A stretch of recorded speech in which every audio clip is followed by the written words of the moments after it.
We live in an age where we have access to pretty much anything we could want at a moment's notice. Online shopping, dating apps, meal delivery services, 1,000 television channels. The question is, if we have such great access to instant happiness, how do we sustain it for the long haul? Well, today we're going to be talking about 3 steps that you can take in your life to experience happiness, not just in the future, but all along the way, to have happiness long term in your life. Hi, I'm Mary Morrissey, and if you'd love to have access to more content, just like you're going to find in this video, then go ahead and hit subscribe and jump in, okay? Love to share our videos with you.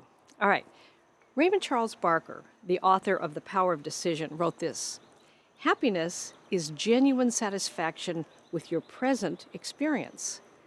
Most of us were trained from a very young age to only be happy when and if something of our liking happens. So our happiness is very up and down.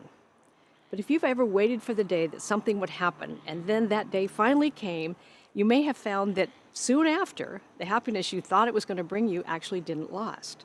So condition-based happiness is always up and down. So the first step for sustained happiness that you can take in your life is to follow Raymond Charles Barker's admonition. He says, simply decide to be happy today. Decide that there's things in this day that you can be happy about. He suggests when you decide to be happy, the creative process of the mind moves into instant action upon your decision. Your decision is actually a vibration. Being all intelligent, the infinite energy, it knows what to do and does it. So I'm going to be happy today. That changes my perception. It has me focusing in a different way. You don't actually have to have a reason to be happy, but you do need to decide. Step 2. Place your attention on the attitudes that will add to your happiness and your well-being.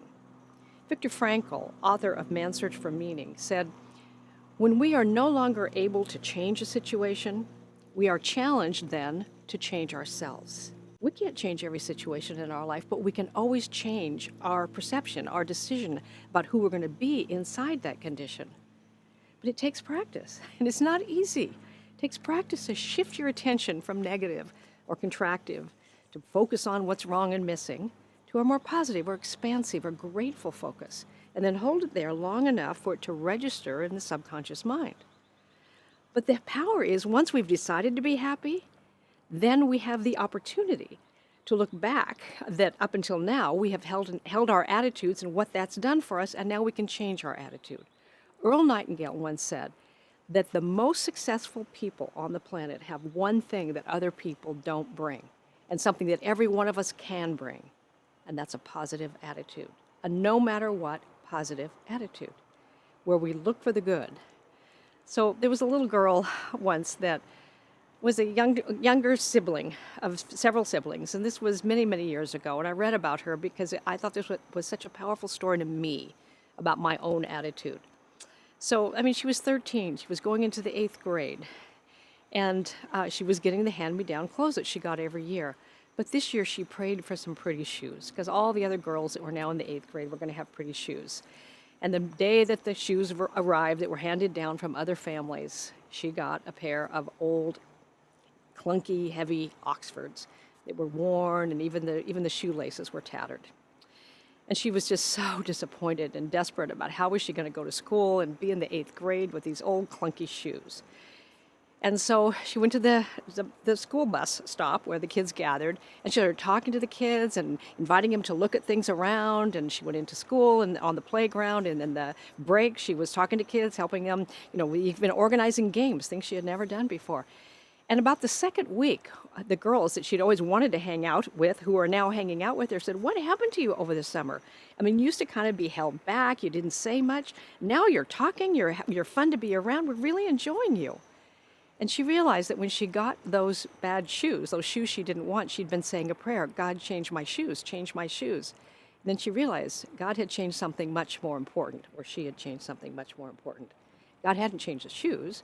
God had changed her. So what is that power? That power is in every one of us. It's inside us to change our attitude. So number 1, decide to be happy. Number 2, look for the attitudes or the way I'm thinking and lean into the attitudes that are positive and uplifting. Choose that. And number 3, do a 7-day happiness experiment. You can choose to do that. You don't just think I'm going to change an attitude, I'm going to change a pattern or change a habit, and it just happens. But a fun thing to do is to do a 7-day experiment, because you can do pretty much anything for 7 days you put your mind up to. So start your day with a full dose of gratitude for your day and for your life. I'm so grateful to be alive this day. I've decided that this day I'm going to be happy. Not because of the things that are in my life, but because I have life itself. Number 2, today I'm going to look for the good and I'm going to praise it. I'm going to live in gratitude and look for the good and praise it.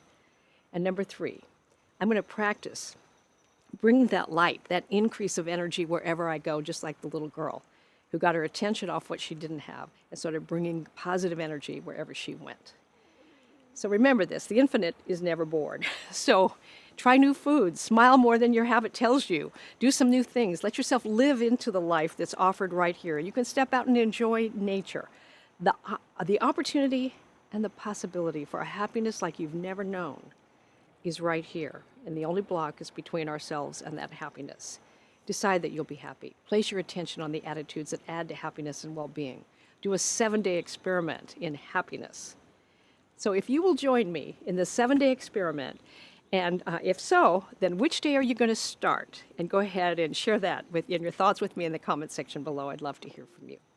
And again, if you've enjoyed this video or you want someone to join you in a 7-day happiness experiment, then go ahead and share this video and then subscribe to the YouTube channel if you haven't already done that. I want to say thanks for watching. I'll see you real soon. Bye.